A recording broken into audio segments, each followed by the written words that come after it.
Hey everyone, we got Isabelle Guarino-Smith on the call here tonight, and we're going to be talking about residential assisted living academy.com. I'm going to send everybody there because she's got a great opportunity for everybody. There's a ton of resources if you head over to RAL101.com. And I'll make sure to have that link in the show notes so you can head over to flip right on your podcasting app and find that, or check the show notes, RAL101.com. Isabelle, I really appreciate your time here today. I'm so happy to be here. Thanks for having me. So I know this is going to probably be the most basic question a person can answer right off the bat, but I think we better define exactly what assisted living is. I agree. We should define it. So, residential assisted living is not what you might think of. It's not a big box facility, a Brookdale, a Sunrise, an Atrium. Nope. It's a residential home, a single family home where seniors are living there instead of a regular family, right? They need help. They need help with their activities of daily living. So for a senior, right, who gets old enough where the doctor says you can't live alone, you need 24/7 care, you need help with activities of daily living, they only have so many options, right? Go live with a family member or friend who's going to take care of them 24/7, go to a big box facility or nursing home, or residential assisted living. So it's kind of that third option that you have as you age where you may prefer to stay, especially after this podcast. So is this really like, are you grouping a few people together in a single family home? It's kind of odd. It's kind of an interesting because I've had somebody on the podcast who does that type of thing, but for college students. It's somewhat similar, right? So it would, when you're a senior person who needs care, it's usually your adult children, right? We call it the daughter duty. The adult child, usually a female who's in charge of mom or dad's care, they're going to start looking around the area for, a place for mom to stay. So it's not just that the seniors are living there. It's not like Golden Girls, right? Where they just need a little help with landscaping or changing a light bulb.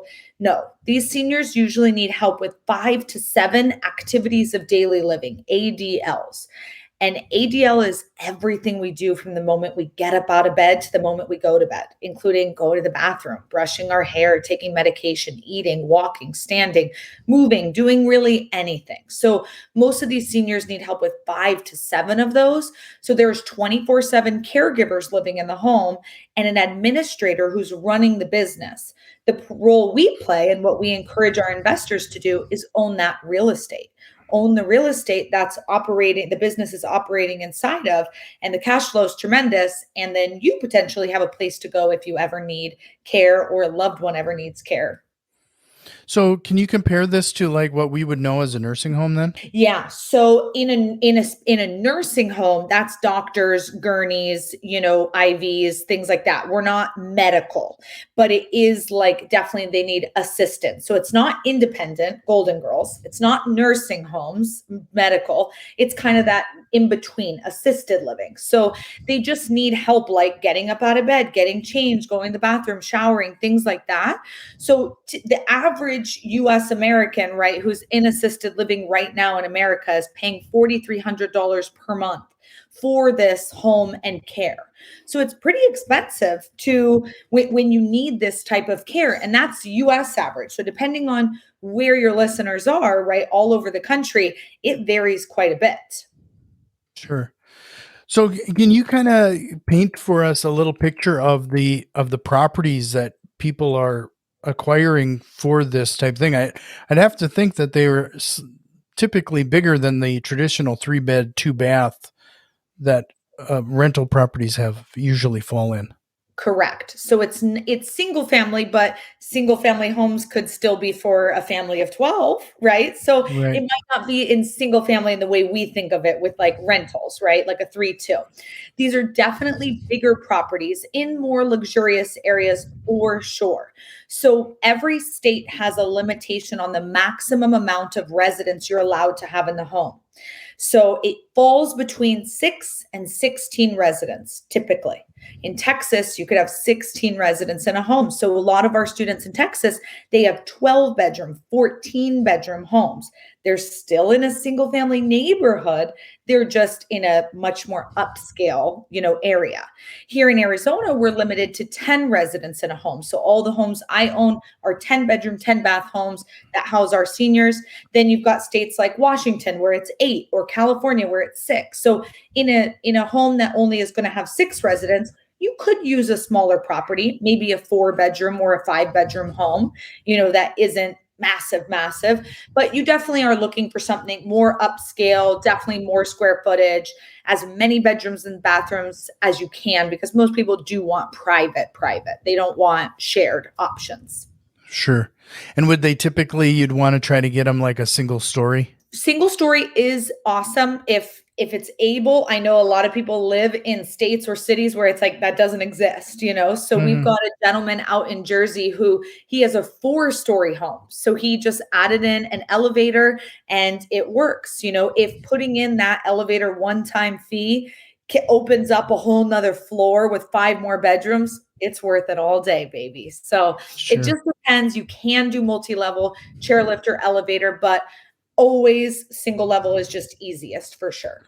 Right.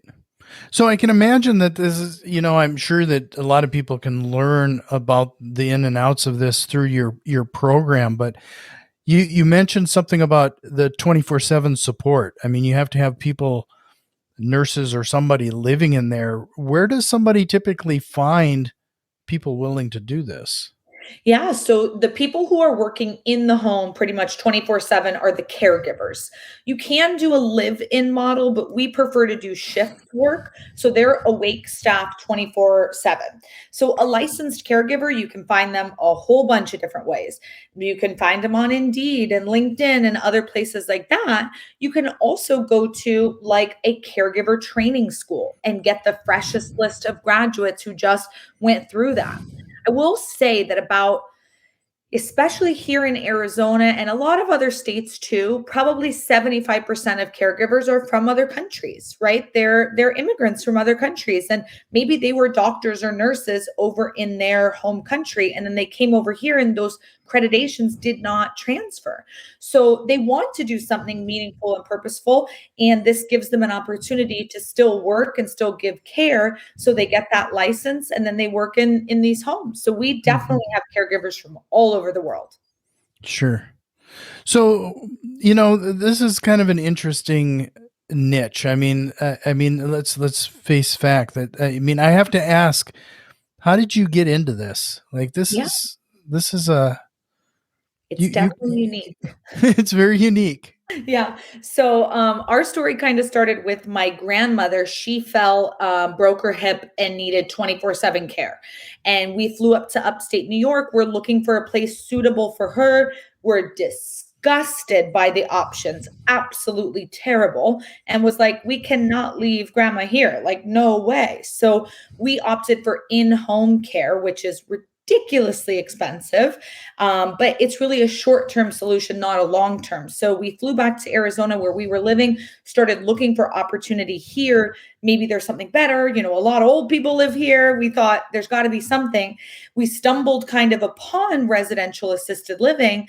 And instead of just saying, hey, can we put my grandmother in one of these beds? My dad talked to the owner and said, I want to buy the house and buy the business from you. Will you teach me and train me what you're doing? Because when he started seeing the rates that people were paying, he was like, this is a huge opportunity, and he wanted to get involved. So he partnered up with that lady. She sold him the home, didn't teach him anything, totally pieced out. And so he just kind of learned trial and error. And years later, people started coming to him because he'd been teaching and training in real estate investing and entrepreneurship for 40 years. So people started coming saying, what are you doing? You got rid of almost all of your properties. You're kind of laying low. What are you doing? Well, he'd been building up his residential assisted living portfolio, and people were begging him to teach and train on it. So he just started slowly doing training courses. I joined him about 2 years into training. We took the company from 3 people to 50 people, from 1 company to 8 companies. And he passed last October, but he was our lead educator, our heart, our soul, our whole company. And I've taken the lead role since. So now I teach and train all of the new investors and entrepreneurs who want to get involved. But it really started at home for us, like with our own grandmother. And it's interesting because we do see that with a lot of our students, that they also have similar experiences with a loved one who either wasn't getting good enough care or they were disturbed by the options that were available, and they really wanted to just provide something better, and give an option for their selfishly for their own loved one. And then once they saw the money that came in, they were like, I'm going to stay in this industry forever.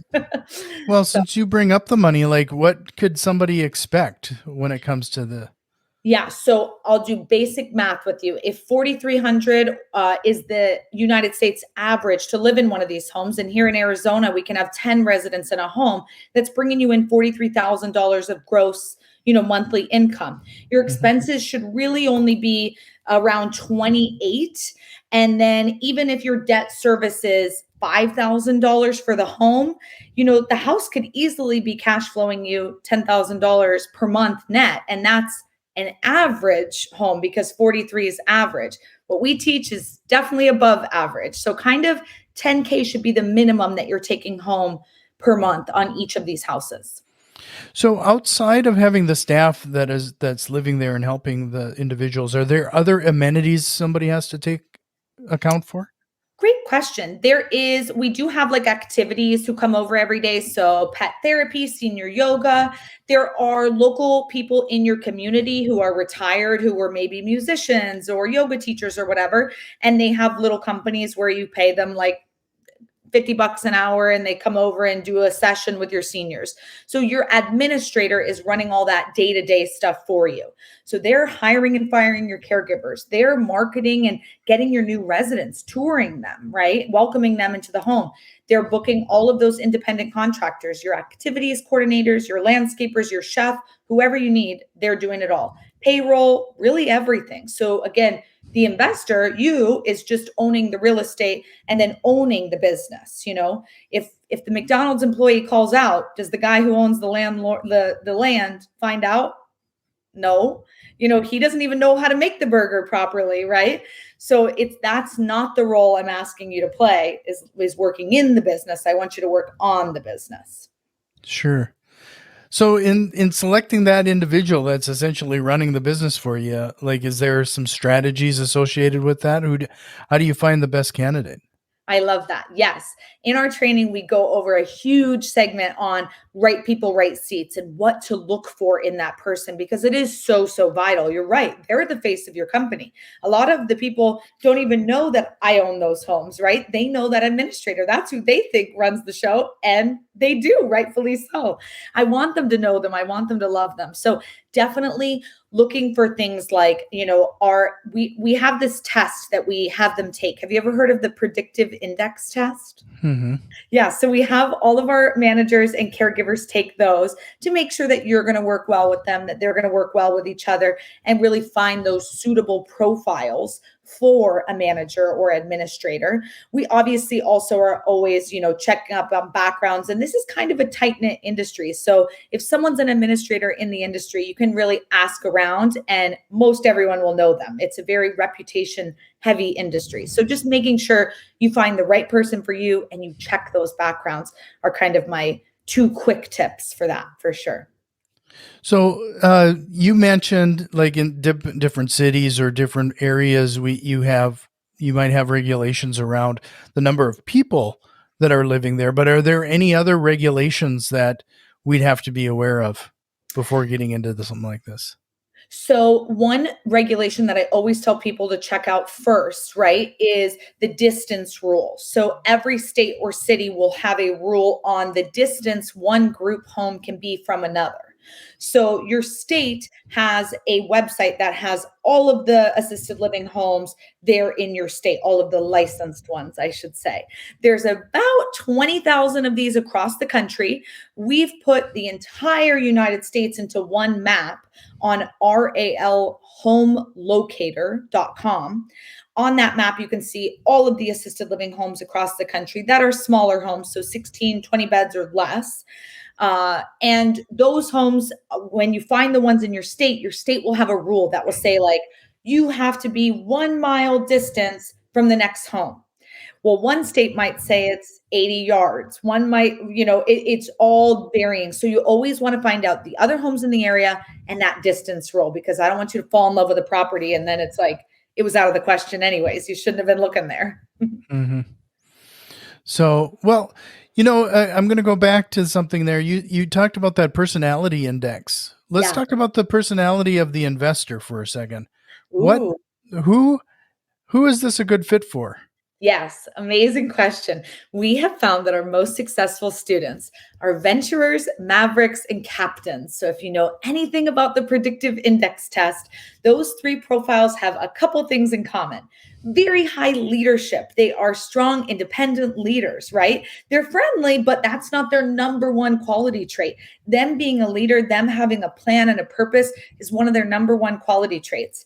The other key indicator is that risk tolerance. They love risk. They don't mind jumping out of an airplane, spending the money, investing in crypto or stocks or whatever, doesn't scare them. So strong leaders who are tolerant of risk, that's who we found statistically is our most successful investors, entrepreneurs who are students of ours. So, well, you bring up risk. Where are the risks associated with this? Yeah. So a lot of people get concerned about liability, right? They're like, oh my God, liability, what's going to happen? And I don't mean to sound crass, but you also need to understand that, when a 9-year-old dies in a car accident, that is tragic. That is not supposed to happen.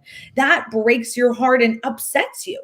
When a 100-year-old dies in an assisted living facility, it is not earth shattering. It's still sad, but it's not like, oh my God, we had no idea this was going to happen. No, she moved into the home knowing that this was the last year or 2 or 3 of their life. Something's going to happen. Mind you, we want to make sure that everything is covered, all the risk falls, and everything is senior safe as possible.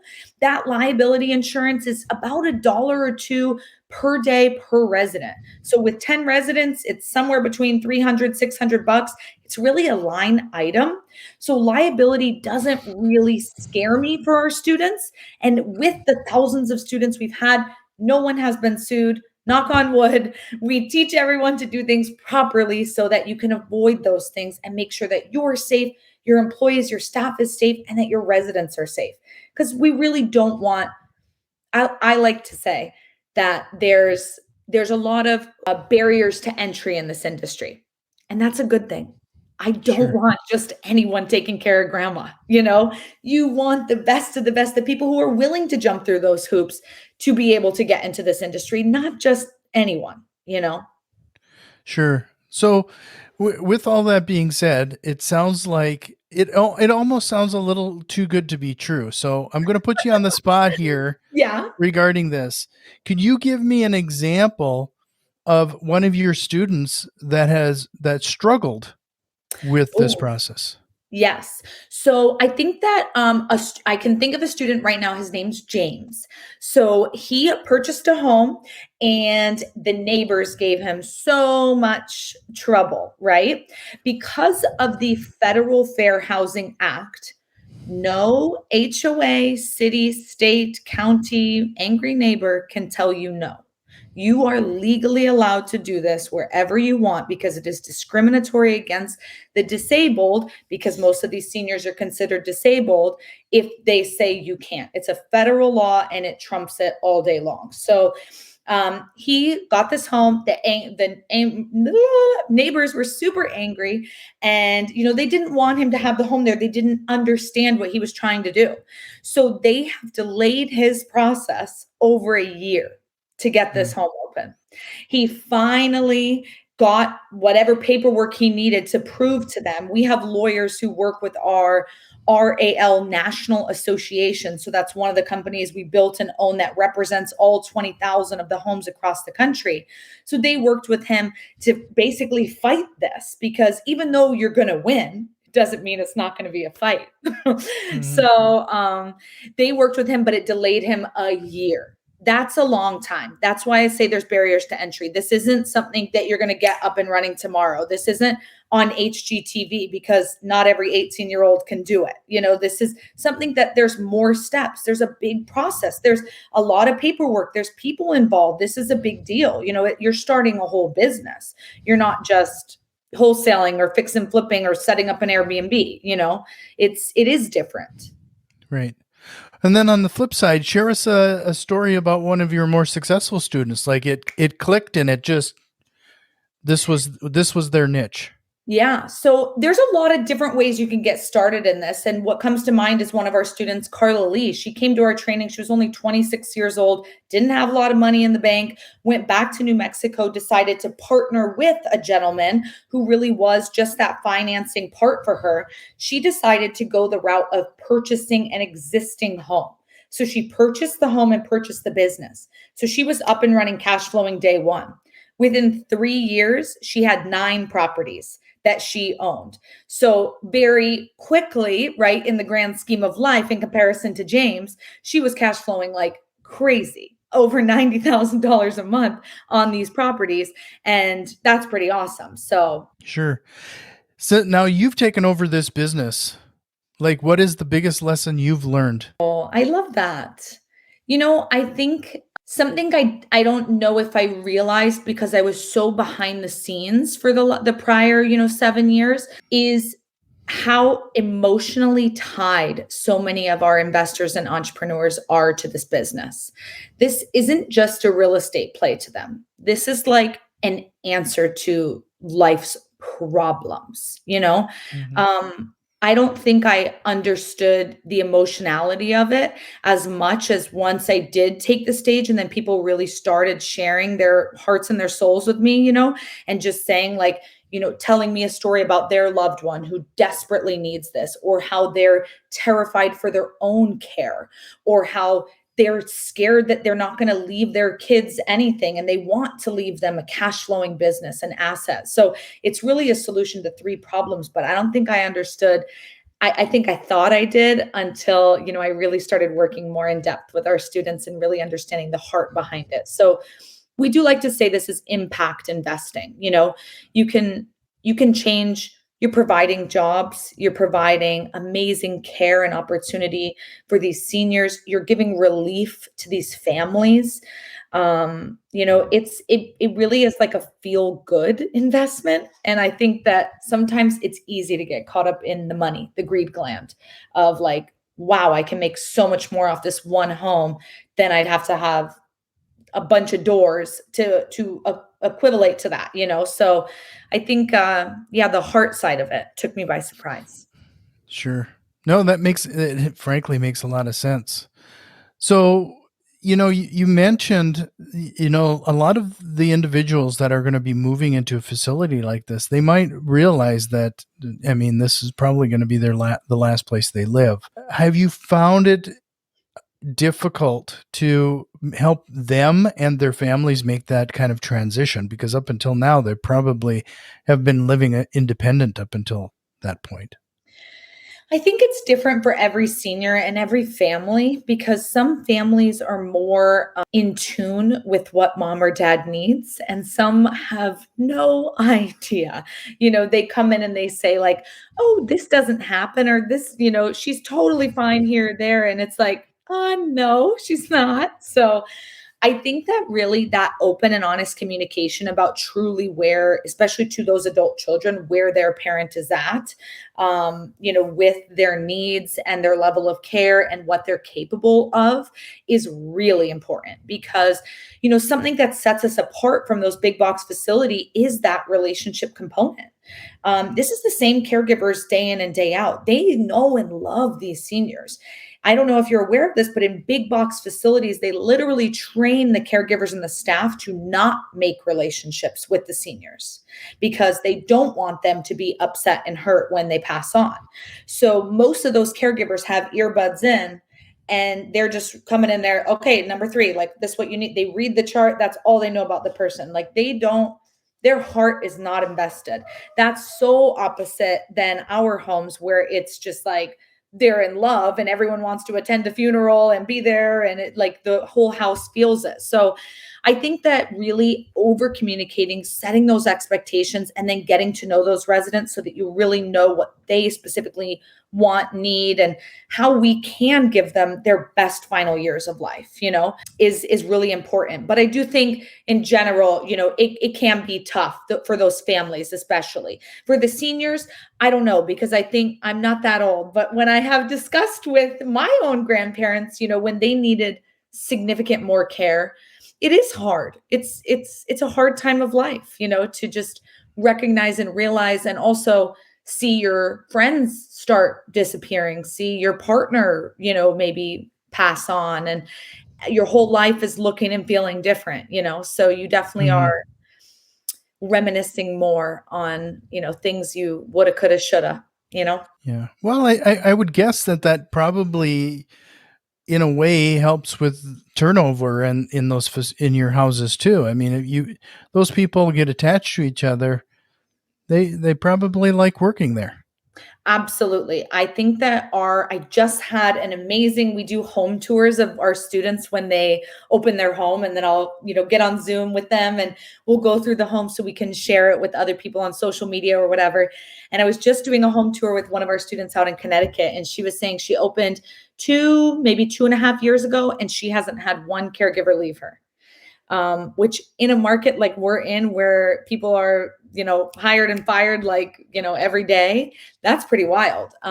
She definitely like takes the time to invest in her staff. And when they come in, she asks them those questions like, what are your goals in life? Like, what do you want to do? Who do you want to be? And then if she can do something simple, like sign them up for a community college course, or if one of them says like, I want to lose weight, she'll bring in like a nutritionist one of the days, like those tiny, tiny things, but they go so far. And those caregivers are like, you care about me, like, wow. Because no one in a Brookdale is doing that to those caregivers, so those small things really help set you apart. And when you are making such good money, then that doesn't become a factor. Now it's like, how can I give back? How can I serve? What can I do to, a couple $100 a month to knock these caregivers' socks off and secure their loyalty and their commitment to you and your company? Worth it all day long.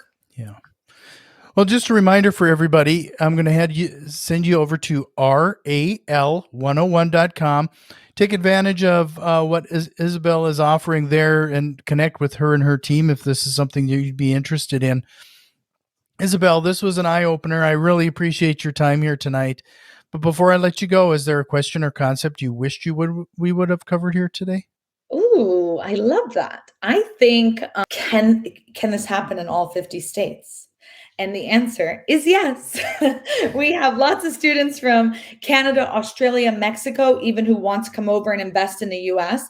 And we've done the international research, but this does look a little different internationally than it does here. So we primarily train US, but we do have students in all 50 states, and this can happen anywhere and everywhere. So that's always something important. And if you do have any Canadian listeners, we have lots of Canadians who invest here, and we can help you with that too. Well, Isabelle, I really appreciate it again. You're welcome back. I hope you'll take me up on that. I'd love And to come again, it's RAL101.com. We'll see you next time.